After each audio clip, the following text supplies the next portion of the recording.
출애굽기 20장 16절 구약성경 113면에 있습니다. 구약성경 113쪽 출애굽기 20장 16절 한 절 말씀 짧기 때문에 두 번 연속으로 읽겠습니다. 함께 읽겠습니다. 네, 시작. 내 이웃에 대하여 거짓 증거하지 말라. 내 이웃에 대하여 거짓 증거하지 말라. 네. 오늘 설교 제목은 제9계명이 되겠습니다. 대학로에서 20년 넘게 공연되는 라이어라는 연극이 있습니다. 1, 2, 3탄이 나올 정도로 엄청나게 인기 있는 연극인데 아마 보신 분들이 많을 겁니다. 저도 예전에 제가 우리 연애할 때 우리 박지영 사모랑 같이 보았는데 그 연극이 지금까지 할 거라고는 정말 생각을 못 해보았습니다. 근데 제가 이 영광교회 부교육자를 있을 때 이 청년부를 담당했는데 청년부의 부원 중에 한 명이 연극배우였는데 본인이 라이어의 스탠리 역을 맡고 있다면서 우리를 다 초대하였습니다. 지도자인 제가 안 갈 수가 없어가지고 사실 다 봤는데 별 기대가 되지 않아가지고 청년들하고 같이 10년 전이죠. 같이 보러 간 적이 있습니다. 근데 제가 이 내용을 다 기억이 나니까 이게 뭐가 재미가 있겠나 이런 생각했는데 마치 처음 보는 것처럼 얼마나 많이 웃었는지 모릅니다. 아마 그 같이 간 모든 청년들이 너무나 많이 웃어가지고 엄청나게 즐거워했습니다. 라이어라는 연극은 무슨 내용이냐면은 이 존 스미스라는 영국에서 만든 연극인데 택시 운전기사가 한마디로 바람이 나서 두 집 살림을 합니다. 그래서 부인이 있고 세컨드가 있는데 그래서 몰래 부인 몰래 이렇게 두 집 살림을 잘 하고 있었는데 어느 날 이 한 여인이 도둑 맞는 거 소매치기에게 도둑 맞는 걸 보고 의협심이 나서 도와주려다가 그 여자가 그 핸드백을 뺏기지 않기 위해서 막 휘두는데 그 핸드백에 맞아가지고 정신을 잃습니다. 병원에 이제 입원했다가 병원에서 이제 경찰이 와가지고 조수서를 쓰라면서 주소를 쓰라는데 얼마나 정신이 없었던지 자기 집 주소를 안 쓰고 세컨드 집 주소를 쓰게 된 겁니다. 그래서 이제 이게 지금 자신이 바람이 난 게 들통날 위기에서 계속해서 거짓말에 연속적으로 거짓말을 하는데 그게 관객들이 웃지 않고는 견딜 수 없는 그런 연극이 되겠습니다. 아마 제가 평생에 본 연극 중에 제일 많이 웃었던 연극인 것 같습니다. 제가 근데 그 두 번째 보면서 그런 생각을 했습니다. 아니 내가 내용을 다 알고 있는데 처음에 몰라서 웃었다 치더라도 내가 내용을 다 알고 있는데 왜 이걸 보면서 계속 웃을까? 그 다음 장면이 뭔지도 아는데 계속 웃게 되는 거예요.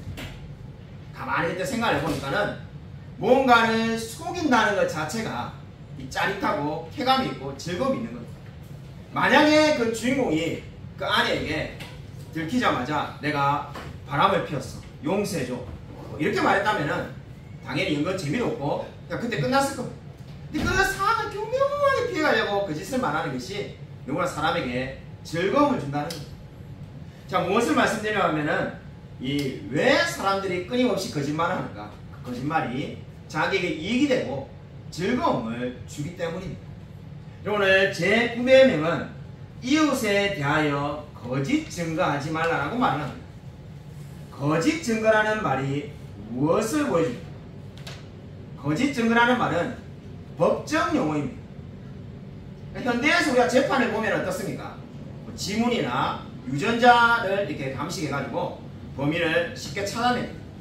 근데 지금 성경에 적혀있는 이 고대 시대에는 지문도 없고 유전자 감식도 없는데 어떻게 재판을 할 수가 있겠습니까? 재판을 할 수 있는 방법은 증인의 증언을 통해서 이 사람이 유죄인지 무죄인지를 구분하게 됩니다. 그 증인의 증언이 너무나 중요한 거죠. 어떤 한 사람의 증언 때문에 그 사람이 유죄가 될 수도 있고 무죄가 될 수도 있습니다. 그렇기 때문에 지금 오늘 성경이 말한 바가 뭡니까? 거짓 증거하지 말라는 것은 법정에서 거짓으로 증언을 해서는 안 된다는 의미를 담고 있습니다. 신명기 19장 15절에 이런 말씀이 있습니다. 신명기 19장 15절 프린트문에 제가 다 적어놨습니다. 우리 같이 한 목소리 한번 읽겠습니다. 신명기 19장 15절 함께 읽겠습니다. 네, 시작. 사람의 모든 악에 관하여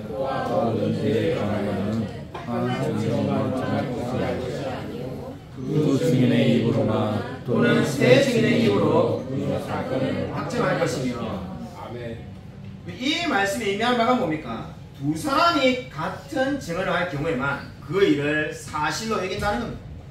예를 들면 제가 여러분에게 막 유죄라고 재판관에게 아무리 혼자 이야기해도 그것은 결코 증언으로 받아들이지 않는다는 겁니다. 최소한 두 사람 아니면 그 이상의 사람들이 똑같은 증언을 할 때만이 그게 효력이 있다라고 말합니다. 다르게 말한다면 2명 이상의 사람들이 거짓말로 증언하면 죄가 없는 사람도 유죄로 만들 수 있다는 말이 되겠습니다. 그래서 칼빈은, 종교개혁자 칼빈은 이 제9계명에 대해서 이렇게 말하였습니다. 제9계명은 우리가 할 수 있는 한 진실하게 말함으로 다른 사람을 신실하게 도와서 그 사람의 명예와 소유를 보호하기 위한 것이다. 우리가 진실하게 말해야 될 이유가 어디 있는가? 우리 주위에 있는 사람들의 소유와 명예를 보호하기 위해서라는 거죠. 왜냐하면 내가 거짓을 말할 때 그 사람이 유죄가 되어서 그 사람의 명예와 소유권을 잃어버리는 위험에 처해질 수 있다는 겁니다. 그렇기 때문에 칼빈은 이 9계명은 사람들의, 특별히 이웃의 명예와 소유를 보호하기 위한 거라고 잘 설명하였습니다. 아마 저와 여러분은 쉽게 이런 경우가 떠오르지 않을 겁니다.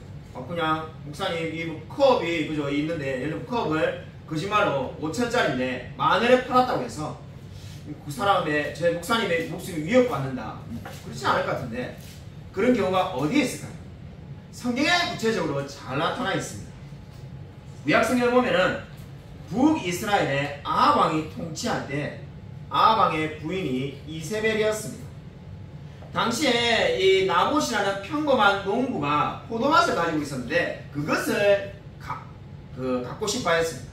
근데 나봇이 이 조상 대대로 이어져 온 땅이라고, 또 성경이 말하는 바가 맞죠. 성경은 그 지파가 가지고 있는 땅을 절대로 함부로 팔아서는 안 되고 땅을 나눈 대로 살고 있으라고 말했기 때문에 팔 수가 없습니다라고 성경대로 말을 했습니다. 근데 성경을 전혀 믿지 않고 하나님을 믿지 않는 아합과 이세벨은 분이 나가지고 아니 내가 왕인데 왜 우리의 말을 듣지 않냐 해가지고 결국 나봇을 죽이고 그 땅을 빼앗습니다. 근데 그 나봇을 죽일 근거를 찾을 때 어떻게 했습니까? 이세벨이 고용한 불량배들을 고용해가지고 2명 이상이 동시에 증언하여서 나봇이 죄를 지었다 해가지고 그 나봇의 목숨을 잃게 만들었습니다. 이 이야기가 무엇을 보여줍니까? 거짓말이 살인을 일으켰다는 겁니다. 내가 없는 이야기를 지어냈을 뿐인데 뭐가 잘못됐는가? 뭐 이렇게 쉽게 생각할 수 있지만은 그 말이 한 사람의 생명을 앗아가게 되는 사건을 만들었다는 겁니다. 성경은 위증죄에 대해서 어떻게 말할까요? 성경에 위증죄가 있을까? 뭐 이렇게 여러분이 생각할 수가 있겠지만은 신명기 19장 16절부터 20절에 거짓말로 증언하는 것에 대해서 엄격하게 경고하고 있습니다. 말씀이 좀 길지만은 프린트만에 제가 다 적어놨습니다. 신명기 19장 16절부터 20절 같이 한번 한 목소리로 한번 읽겠습니다. 시작. 만일 위증하는 자가 있어 어떤 사람이 악을 행하였다고 말하면 그 논쟁하는 쌍방이 같이 하나님 앞에 나아가 그 당시의 제사장과 재판장 앞에 설 것이요 재판장은 자세히 조사하여 그 증인이 거짓 증거하여 그 형제를 거짓으로 모함한 것이 판명되면 내가 그 형제에게 행하려고 꾀한 그대로 그에게 행하여 너희 중에서 악을 지으라. 그리하면 그 남은 자들이 듣고 두려워하여 다시는 그런 악을 너희 중에서 행하지 아니하리라. 이 말씀을 보면은 위증하는 사람에게 어떻게 행한다는 겁니까? 그 거짓 증인들이 거짓 증거해서 그 형제에게 거짓으로 모함한 것이 판명되면은 그 형제에게 행하려고 꾀한 그대로 그들에게 행하겠다는 겁니다. 그러면은 이 아합과 이세벨은 어떻게 되는 겁니까? 이 바로 나봇을 죽이고 땅을 빼앗으겠는데 바로 그렇게 거짓 증언한 그 사람들과 아합과 이세벨은 다 그들이 행한 대로 죽을 수밖에 없다라고 말을 하고 있는 겁니다.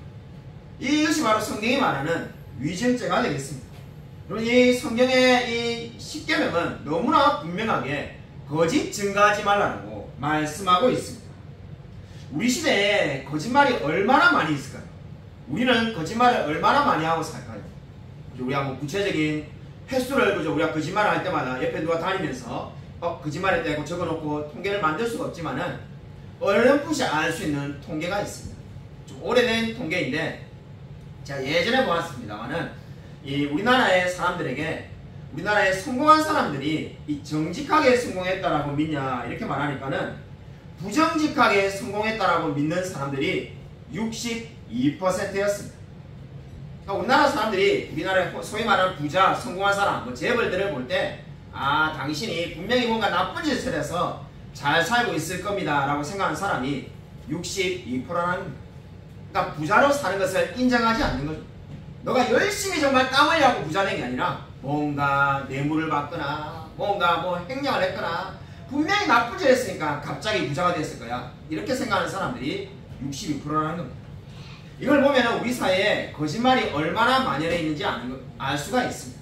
사람들이 진실하게 살면 성공한다라고 생각하지 않고 뭔가 부정직해야 성공한다라고 생각하는 생각들이 우리 사회에 만연해 있습니다. 소설을 좋아하는 분들이라면 프랑스의 작가 모파상이 지은 한가닥의 시라는 작품을 읽어보았을 겁니다. 한가닥의 시라는 이 작품을 보면은 어떤 농부가 나오는데 검소해서 어떻게 합니까? 뭔가 쓸만한 것만 있으면은 길 가다가 주워서 집에 가져옵니다. 뭐 우리나라에도 그런 어른들을 쉽게 찾아볼 수 있습니다. 예, 집에 길 가다가 보면은 자기 집에 필요 없어도 이미 잘 살고 있어도 뭔가 쓸만한 게 있으면 주워가지고 가져오는데 어느 날 길에서 실을 한 가닥 줍습니다. 보니까 새 실이 있는데 그 새 실이 쓸만하겠구나 해갖고 실을 한 가닥 주오게 됩니다. 그 실을 줍는 것을 이 농부를 싫어하는 사람이 멀리서 보았습니다. 마침 똑같은 날에 비슷한 시간대에 어떤 사람이 500프랑을 잃어버리게 되었습니다. 근데 가만히 생각을 해보니까는 이 농부를 싫어하는 그 사람이 아니 2시간에 이 농부가 주었고 분명히 그 놈이 범인일 거다. 그게 미웠는데 그래서 이 사람이 범인일 거라고 험담하면서 없는 말을 지어내기 시작했습니다. 발 없는 말이 천리 간다고 소문이 다 퍼지게 되었습니다. 온 마을 사람들이 농부에게 500프랑을 갚으라고 막 요구하는 거예요. 너가 도둑놈이야. 근데 나중에 좀 시간이 지나니까는 어떻게 찾았는지 모르겠지만은 500프랑을 그 사람이 찾았습니다. 누군가 돈을 갖다 놓고 간 거죠. 근데 사람들이 어떻게 믿기 시작하냐면은 아, 이 농부가 우리가 이제 도둑놈이라고 이게 압박을 가하니까는 밤에 몰래 와가지고 500프랑을 갖다 놨는 것 같다. 이렇게 생각하는 겁니다. 그러니까 제가 없는 걸로 이게 용서를 받는 게 아니라 아, 너가 이제 죄를 지었는데 우리가 압박하니까 피해가려고 돈 다 끌고 모아가지고 이렇게 다 갖다 놨구나. 이렇게 생각하고 사람들이 그 죄에 대해서 계속 추궁하는 거죠. 결국은 이 농부가 이 일로 인해서 괴로워하다가 죽고야만 죽을 때 계속해서 하는 말이 한가닥의 실이 여기 있습니다라고 외치면서 죽습니다. 이 아이가 무엇을 보입니까? 자기는 길 가다가 그냥 한가닥의 실을 주웠을 뿐이라는 거죠. 500프랑은 본 적도 없고 그냥 그저 한가닥의 실이 땅에 떨어져 있으니까 집에 가져왔을 뿐인데 내가 왜 죽는지 모르겠다는 거죠. 죽게 된 이유는 뭡니까? 어떤 한 사람이 바로 오늘 성경이 말하는 거짓 증거를 하였기 때문입니다. 그 거짓말이 결국은 한 사람의 생명을 앗아가게 되는 겁니다. 오늘 성경은 지금 저와 여러분에게 무엇을 말하고 있습니까? 거짓말은 그냥 단순히 한 번의 거짓말로 끝나는 것이 아니라 심지어 살인까지도 연결되는 그러한 큰 죄가 될 수 있다고 말씀을 하고 있습니다. 저는 최근에 뉴스를 보면서 뉴스도 다 믿을 수 없구나라는 생각을 가지게 된 적이 있습니다. 지난주였던 것 같은데요. 여러분도 다 아는 사건이 있습니다. 지금 이스라엘과 팔레스타인이 전쟁 가운데 있는데 여러분도 뉴스를 보았을 겁니다. 제가 연합뉴스에서 뉴스를 보았는데 이스라엘에 잡혀있는 그 인질, 그 유대인 4명을 구출하기 위해서 작전을 해가지고 200명 이상의 팔레스타인 사람들이 죽게 되었습니다. 지금 제가 말씀드리는 것은 그 작전이 옳았냐 옳지 않냐 그런 이야기를 하는 게 아니라 그런 거는 생각이 다를 수가 있겠죠. 그래서 이 4명의 인질을 구출하기 위해서 이 200명의 이 팔레스타인 사람들이 죽었습니다. 저도 이제 그렇게 알고 있었는데 이 유튜브에 이 CNN 뉴스를 인공지능이 추천해줘가지고 전 요즘 인공지능이 너무 똑똑하다 생각했는데 어떻게 그렇게 알고 그런 걸 추천해주는지 이걸 왜 추천했지 이래가지고 다 지금 방금 연합뉴스 보고 다 아는데 싶어가지고 추천해서 봤는데 깜짝 놀랐던 게 CNN에서 뭐라고 보도를 하냐면은 팔레스타인에서 유대인이 한마디로 인질을 4명을 구출한 게 아니라 팔레스타인이 자발적으로 4명을 풀어주었다고 보도를 하는 거죠. 목사님 영어를 못 알아듣는 게 아닙니까? 저도 그렇게 생각하고 싶은데 자막이 그렇게 나가지고 뭐 해석을 따르게 할 방법이 없어요. 그래서 너무 놀래가지고 우리 여러분 둘 중에 하나는 거짓말이지 않겠습니까? 연합뉴스가 거짓말하든 CNN이 거짓말하든 둘 중에 하나는 거짓말인데 이게 어떻게 된 건가? 너무 놀랐는데 금방 찾을 수가 있더라고요. 구글에 검색을 하니까는 이스라엘에서 이 4명의 인질을 구출하는 동영상을 찍은 게 있어요. 그래서 그걸 다 오픈해놨어요. 그래서 그 사람들을 구출하는데 풀어주면은 이렇게 모양이 달라야 돼요. 이 누가 봐도 군인이 이스라엘군이야 괜찮냐면서 막 이렇게 구출한 장면이 있는데 누가 거짓말한지 명확해지는 거죠. 그래서 그걸 보고 이 뉴스를 믿으면 안 되겠구나. 이 CNN에서 아마 특정한 목적이 있겠죠. 팔레스타인의 편을 들기 위해서. 그래서 거짓 보도를 하는 거예요. 그래서 제가 이걸 보면서 제가 이번에 무슨 생각하게 됐냐면은 이 참 정말 세상이 안타깝게도 뉴스를 들으면 그냥 가만히 편안하게 뉴스를 들을 수 있는 게 아니라 본인이 막 찾아서 이게 맞는지 틀린지를 알아봐야 되는 시대가 되었구나. 거짓말이 정말로 세상에 만연해 있는 그런 시대를 우리가 살고 있구나라는 생각을 하게 되었습니다. 어제 감사하게도 이 목양실에 제 컴퓨터가 해킹이 되는지 제가 설교 원고에 정말로 다 적어놨는데 우리 감사하게도 우리 박철웅 집사님이 수고를 들어주려고 이 루이지애나의 주에서 미국에 10개명의 이 교실에 비치하게 됐다라고 올려주셔가지고 제가 깜짝 놀랐는데 한편으로 감사하고 저는 감사했습니다. 여러분이 아마 그 기사를 보셔서 잘 아는 것처럼 미국의 루이지애나 주에서 솔직히 저도 여러분도 마찬가지겠지만 루이지애나 주가 어디 있는지도 몰라가지고 찾아봤습니다. 이번 기회에 이런 훌륭한 주가 어디 있는가 싶어가지고 찾아봤는데 루이지애나 주에서 미국 역사상 최초로 10개명을 그러니까 공립학교에서 교실에 큰 글씨로 보이도록 비치하도록 법을 만들었습니다. 단순히 그것만 만든 것이 아니라 저도 관심을 가지고 찾아보니까는 더 훌륭한데 학교의 선생님들이 젠더 교육을 실시하지 못하도록 금지하였습니다. 한마디로 학생들에게 너 남자에게 예를 들면 여자로 사는 거 어때? 여학생에게 남자가 되라. 이러한 것을 하지 못하도록 금지하는 법을 만들었습니다. 그뿐만 아니라 학생들이 자기는 예를 들면 제가 남자 학생인데 그저 여자로 느낀다 이래가지고 여자로 불러달라고 그런 말을 해서는 안 된다고 아예 금지해놨습니다. 그러니까 그렇게 부르실 필요가 없다는 거죠. 그냥 생물학적 성병에 따라서 불러주라고 아예 법을 만들어버렸습니다. 제가 너무나 이렇게 훌륭한 주가 다 있는가 이래가지고 관심 가지고 찾다 보니까는 더 놀라운 것을 발견하게 되는데 최근에 이 루이지애나 주에서 아마 미국 전체 최초라고 하더라고요. 미국 전체 최초로 아동 성범죄에 대해서 13세 이하의 아이에 대해서 성폭행을 한 사범에 대해서 외과적 거세를 하는 걸로 결정을 내렸다고 합니다. 그 전까지는 우리가 흔히 말하는 화학적 거세를 한다고 했는데 그것이 아니라 외과적 거세를 한다는 거예요. 이미 루이지애나 주에 지금 아동 성폭행 13세 이하의 아이를 성폭행한 사람이 감옥에 무려 2,200명이 넘게 있다고 합니다. 근데 그 사람들이 풀어주면 또 재범하고 해가지고 5번, 6번 계속해서 그 일이 반복되는데 이제 단 한 번의 범죄를 저질러도 바로 외과적으로 거세하기로 결정을 내렸다고 합니다. 그래서 그 법이 통과되었습니다. 그래서 제가 그걸 보고 놀랐는데 참으로 세상이 계속해서 급변하고 있습니다. 우리가 정말 친구 목사님들하고 모이면은 3명만 모여도 요즘은 목사님뿐만 아니라 일반 다른 사람들하고 모여도 셋만 모이면은 나라 이야기를 한다라고 1시간이 금방 지납니다. 이 세상이 어쩌다 이렇게 됐나 싶은데 예전에는 이 3명이 모이면은 솔직히 스포츠 이야기하고 롯데자이언츠 이야기하고 그때가 좋았다 이런 생각이 드는데 태평성 되었다는 생각이 듭니다. 맨날 이게 드라마 이야기 나고 이렇게 살았는데 요즘은 이렇게 3명만 모이면은 다 나라 걱정한다고 정신이 없습니다. 제가 최근에 설교를 오산에 있는 교회도 우리 장로님들이 같이 이야기하자 해가지고 1시간 이상을 금방 나라 이야기한다고 시간이 다 지나갔는데 아마 다들 비슷할 겁니다. 여기나 저기나 다 이게 나라 걱정으로 이야기가 끝이 없습니다. 최근에 만났던 우리 친구 목사님이 이렇게 제게 이렇게 말하였습니다. 앞으로 지금 우리가 막 이렇게 동성애나 트랜스젠더나 그리고 성을 자기가 결정한다는 이야기들이 이렇게 몰려오는데 앞으로의 세상이 어떻게 될지 너무나 염려되고 너무나 걱정이 된다는 거예요. 어떤 세상이 닥칠까 이렇게 말하는 거예요. 제가 염려되는 거는 맞는데 어떤 세상이 닥칠 거를 모른다는 말은 잘못된 것 같은데 이런 말 하니까 어떻게 어떤 생각이지 어떻게 하냐 이런 식으로 안 하더라고. 뭐 모를 게 뭐가 있냐. 미국에 지금 일어난 일이 그대로 우리에게 오는데 미국에 지금 뭔 일이 일어난지 보면 되지 않냐니까는 그분이 미국에 무슨 일이 일어나냐길래 제가 몇 가지만 이야기를 해주겠다면서 이야기를 해드렸습니다.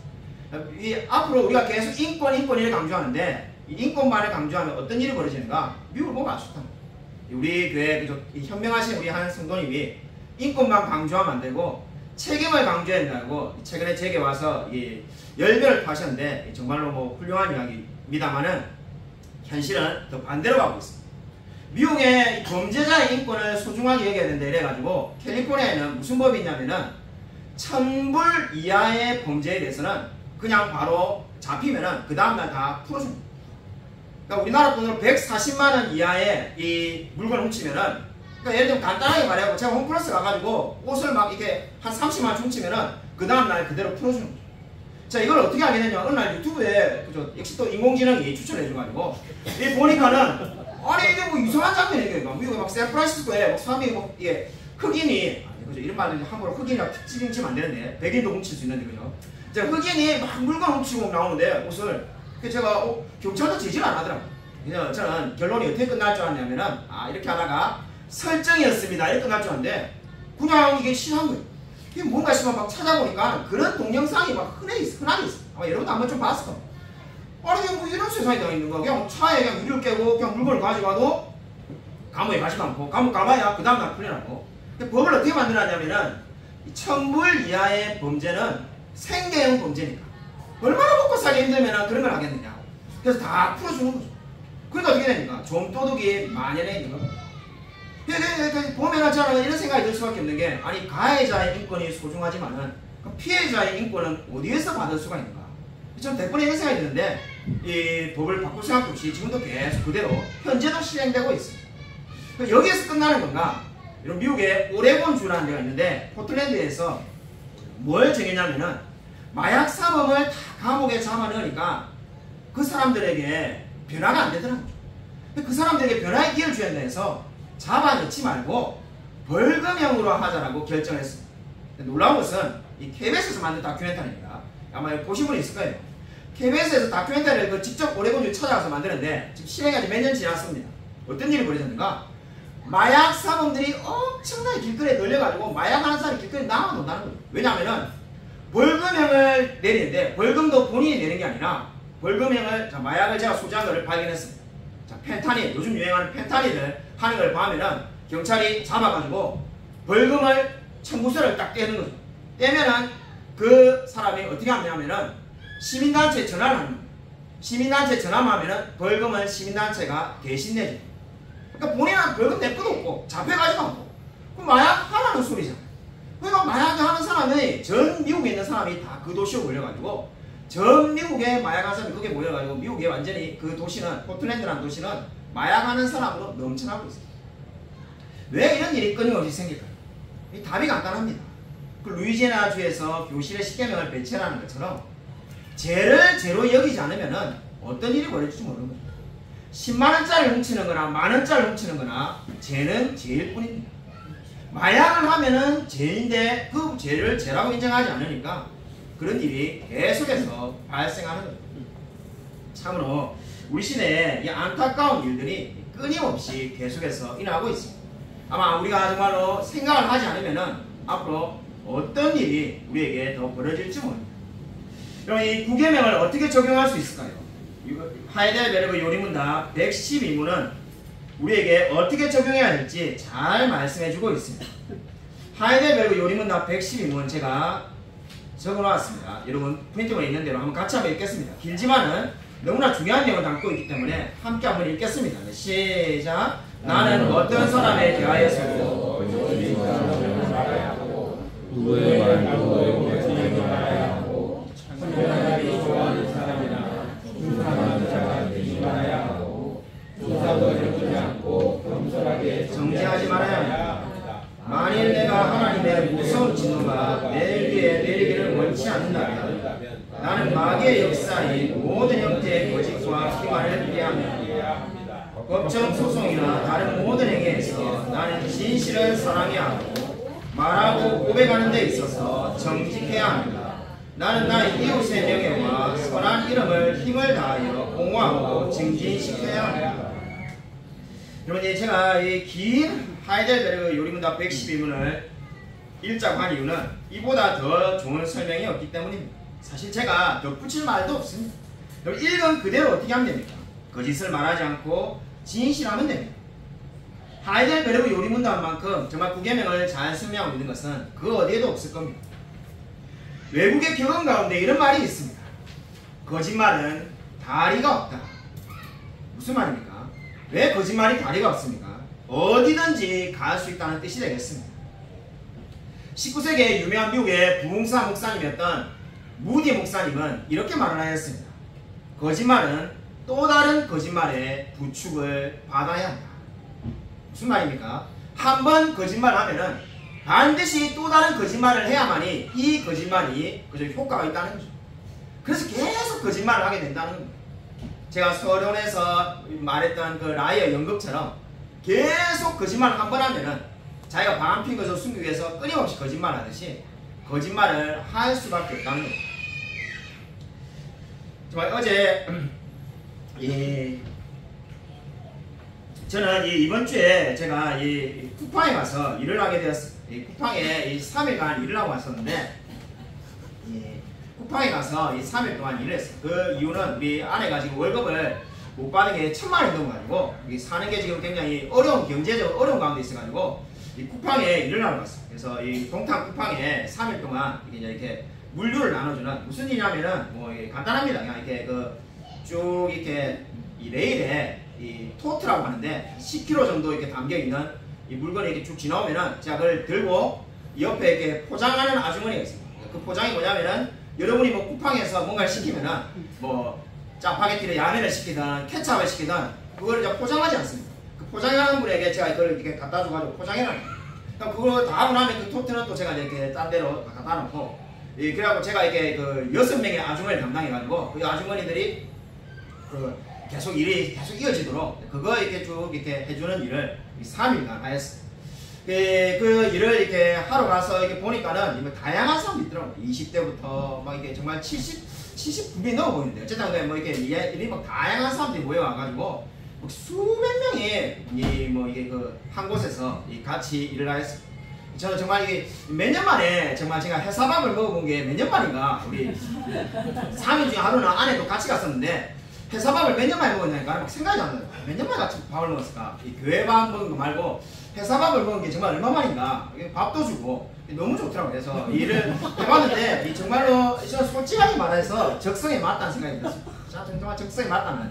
아무 근심 걱정 없고, 우리 쉬는 시간에 점심시간이 50분이고 쉬는 시간이 20분 주는데, 쉬는 시간에 우리 휴게실에서 다 모르는 분이에요. 처음 만난 사람들인데 제가 이 일은 제가 보기에 이혼을 했거나 아니면 실현을 당한 사람은 일하면 너무 좋을 것 같지 않습니까?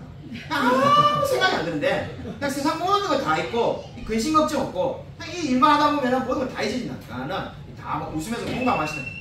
비싼 괜히 우울증약 사먹고 의사 선생님 만나보고 뭐 그렇게 할 게 아니라 그냥 쿠팡에 가고 돈도 벌고 우울할 시간이 없어요. 우울할 시간이 없어요. 저절로 그냥 그게 다 치료되는데 그렇게 하면 되지. 왜 이렇게 인생을 이렇게 어렵게 막 집에 있으면서 막 사람을 막 이렇게 미워하고 분노하고 그렇게 살 필요가 없겠구나, 그런 생각을 해봤습니다.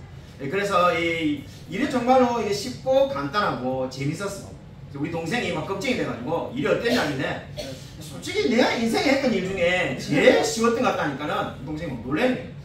그러니까 생각해보면은 인생에 순수를 솔직히 정하면은 인생에 이 나쁘다는 게 아니라, 이건 또 오해하시는데 이게 나쁘다는 게 아니라 너무나 귀하고 거룩한 일입니다만은 이 개척한 것이 솔직히 제일 힘들고, 다시 솔직히 해라도 솔직히 말해서 하고 싶은 말이 없습니다. 솔직히 다시 예를 들어 우리 교회는 오늘 사임하고 뭐 제가 알지 못하는 전라도에 예를 들면 해남에 가서 개척을 해요. 광주에 가서 개척을 해요.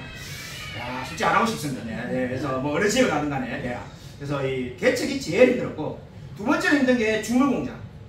일만 힘든 게 아니라 화학약품이 섞인 모래가 막 날아다니기 때문에 그때 생긴 비염이 지금도 안 났는데, 주물공장 너무나 안 좋았고, 또 뭐 온도가 40도가 넘으니까. 세 번째로 내가 생각하니까 이 동생하고 이야기하면서 세 번째로 힘들었던 게 광양 제철소에서 일할 때 이 남자 둘이서 60kg 되는 쇠를 이렇게 어깨 양쪽 어깨 우리가 이렇게 한쪽에서 이렇게 메고 이렇게 하는 거죠. 메고 이쪽에서 저쪽으로 왜 옮기는지 모르겠습니다. 지금 생각해보면 이래서 저기까지 옮기라 이러는데 그게 진짜 뭐 기계가 없나 이래 싶은데 제가 이렇게 계속 옮겨놓으면 하루 종일 정말 그 일하고 딱 가는 거지. 아침에 막 새벽부터 출근해가지고 12시간을 그냥 쇠 60kg 쇠를 그냥 계속 마치 그 옛날 그 우리 평균대회 같이 생긴 이 쇠 긴 거를 60kg 되는데 딱 60kg.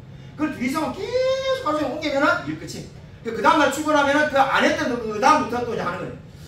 이거 하는 거 이것도 뭐 못할 건 아니었지만은 너무 반복이고 너무 지루해가지고 그게 세 번째 힘들었고 뭐 그 다음에 내가 보기 힘들었던 게 이 컨테이너 박스 만들어 다니는데 컨테이너 박스 그 해외 수출하는 컨테이너 있잖아요. 그거 만드는 거는 그 총 쏘는데 이제 못을 막 이게 총을 팍팍팍 쏘는데 재미는 있는데 문제는 그 컨테이너 이게 높지 않습니다. 그 위를 뛰어다니면서 그 일을 하고 근데 그 여름에 막 35도 막 이래 되는데 더워 죽겠는데 그 위를 뛰어다니는데 약간 위험하고 덥고 그건 좀 안 좋았긴 같고 제일 내가 보기에 쉬웠던 게 이 쿠팡 일인 것 같다 이러니까는 우리 동생이 자기도 잠깐 같이 아일랜드 살았으니까 그럼 거기 아일랜드 여기에 있었던 슈퍼보다 쉽냐 이러니까는 슈퍼보다 쉽지 아니 어떻게 슈퍼 우리가 쉬웠지 않다고 쉽다고 우리가 맨날 말했는데 어떻게 그거보다 쉽냐 하니까는 슈퍼는 영어로 이야기를 드려야 되잖아 알아듣기 얼마나 어렵냐면서 영어로 듣는데 얼마나 우울하면서 한글로 만약에 들었다면은 슈퍼하기 쉬운데 영어로 듣는 거 너 다 잊어버리냐. 내가 같이 일할 때 우리 동생이 고객이 라자냐를 사는데 여러분 아시는 거죠? 음식 그 라자냐를 라자냐로 발음하는 게 아니라 라가 흉내를 잘 못 내는데 거의 발음이 안 들립니다. 자냐 막 이렇게 자냐 이러니까 우리 동생이 그걸 알아듣지 못해가지고 저한테 찾아와가지고 근데 제가 바로 찾아주니까 너 어떻게 알아듣냐길래 알아듣겠냐 그냥 눈치로 이거 말하는 것 같다 앞에 뭐 하나 안 들리고 자 이렇게 하면은 라자냐구나 이렇게 생각해야지 그걸 뭐 어떻게 알아듣지 들리지 않는다면서 야 이게 얼마나 힘들었냐 근데 그거 봐라 진짜 내가 막 눈물이 핑크하지 몇 번이 오른다 얼마나 안 들리는데 야 스케줄도 안 들리고 스케줄도 야 성실이 너 스케줄 해야 돼 스케줄이 안 들리고 내 듣는 발음 그대로 하면은 세줄이라고 들리네 세줄이 뭔가 세로 받는 줄인가 이런 식으로 발음이 안 들리는 게 얼마나 많은데 야 그 슈퍼별보다 100배 쉽지 쿠팡에 한국말 다 들리지 그냥 이거 갖다 놓으면 되지 고객은 또 슈퍼에서 일하면 진상 고객 한 번씩 만나면은 열불이 막 나도 속에 막 속을 다 지우는데 이거 뭐 그냥 박스만 이렇게 딱 이렇게 옮기면 되는데 이게 뭐 힘들 게 뭐가 있나 제가 보기에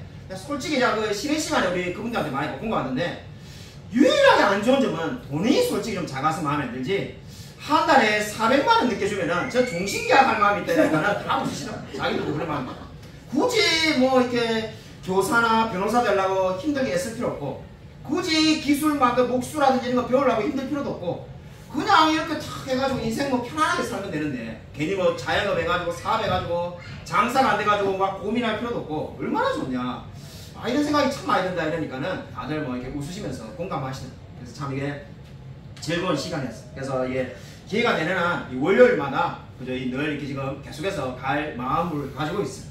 근데 저는 근데 그 우리 동생하고 우리 또 아내랑 아니면 또 우리 어머니랑 이야기할 때 제가 이래 말했는데 이 직업이 쿠팡에서 일하는 이 일이 정말로 좋은 거는 정직하지 않냐면서 내가 일한 만큼 딱 돈을 주는데 얼마나 좋냐 뭔가 이렇게 막 사기를 쳐야 되는 게 아니라 막 없는 말을 내가 막 지내야만이 뭔가 물건을 팔고 뭐 이런 게 아니라 그냥 내가 진실하게 일한 만큼 보니까 너무 좋은 것 같다 해가지고 제가 솔직히 쿠팡에서 물건 한 번도 안 샀는데 정말 한 번도 안 샀습니다. 근데 이번에 딱 첫날 일하고 난 다음에 쿠팡 앱을 깔고 이제 모든 물건을 다 쿠팡으로 구매한 거였어요. 그 전에는 제가 솔직히 SK를 쓰니까는 SK에서 뭐 이렇게 그 뭐냐 이게 제가 몇 포인트를 주는 게 있어가지고 그 포인트 쓰려고 11번가에서 맨날 샀는데 이제 그냥 다 11번가 사지 않고 모든 물건을 이제 쿠팡에서 사요.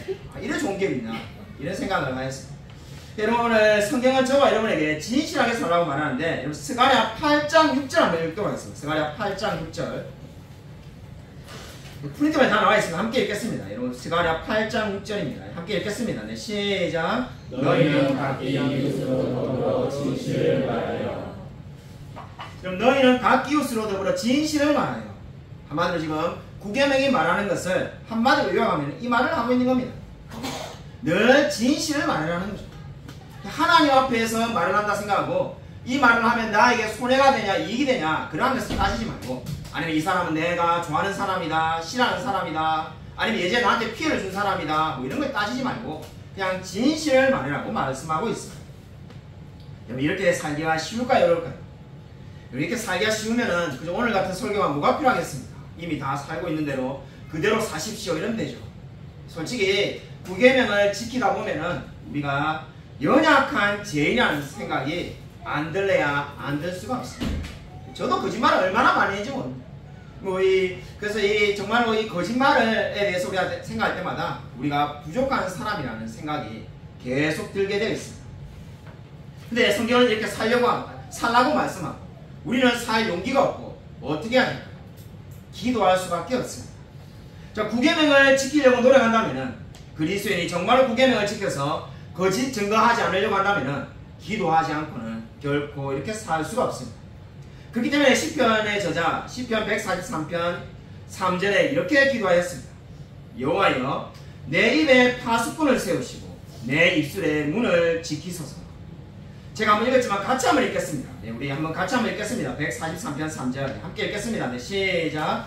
여호와여 내 입에 파수꾼을 세우시고 내 입술의 문을 지키소서. 내 입에 파수꾼을 세우시고 내 입술의 문을 지키소서. 이 말이 무엇을 의미합니까? 나의 힘으로는 할 수가 없다는 거죠.